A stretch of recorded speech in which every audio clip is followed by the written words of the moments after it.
Hi, I'm Chef Annette Benson, and today I'm going to show you how to make royal icing.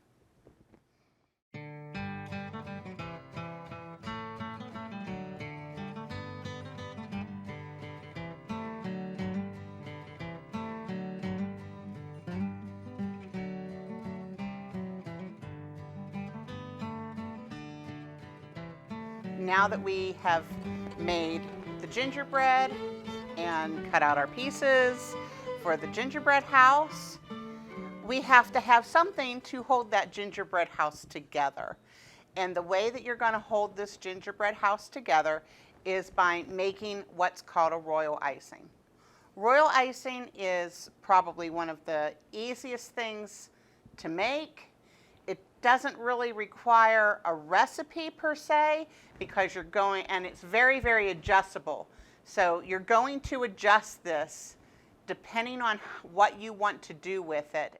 So it's a very adjustable icing. If you want something thicker, you just add more powdered sugar to it.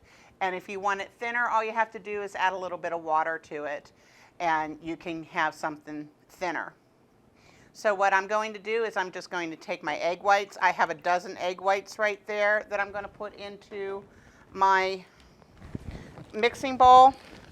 And I'm going to use the rest of this. I found a couple bags of powdered sugar that were open, so I'm going to use those right now so that we don't have a whole bunch of bags of powdered sugar open all at once. And I'm just going to put that into my mixing bowl, and we're going to start mixing this.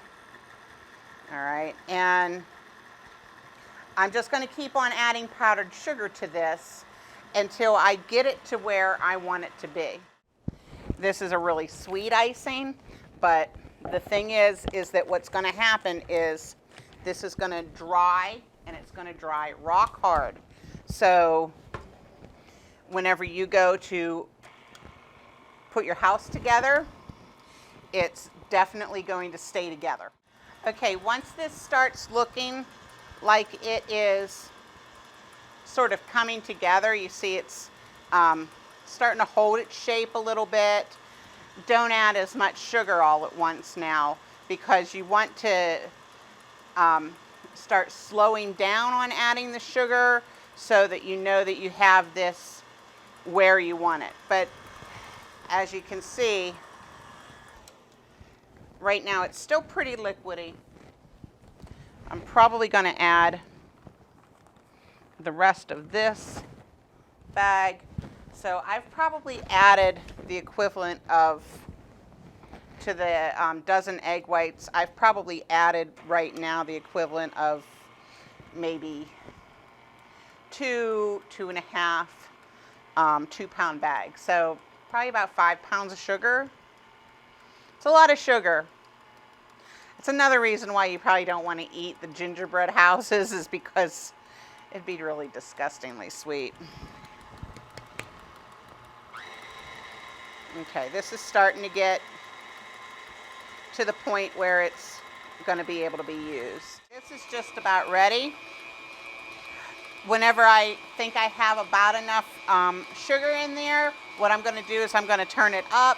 I'm going to give it a nice whip to get the egg whites to stiffen a little bit. But as you see, this royal icing is holding like kind of soft peaks. It's not going to drip out of a pastry bag, and that's what we want. We want something that has a fair amount of body to it. All right, we don't want it to be real runny. Okay, this is a little runny, and it'll be easy to pipe, but it's not going to run all over the place. So that's what you want. You want something with a little bit of body to be able to work with. And that is royal icing. So until the next video, see you later.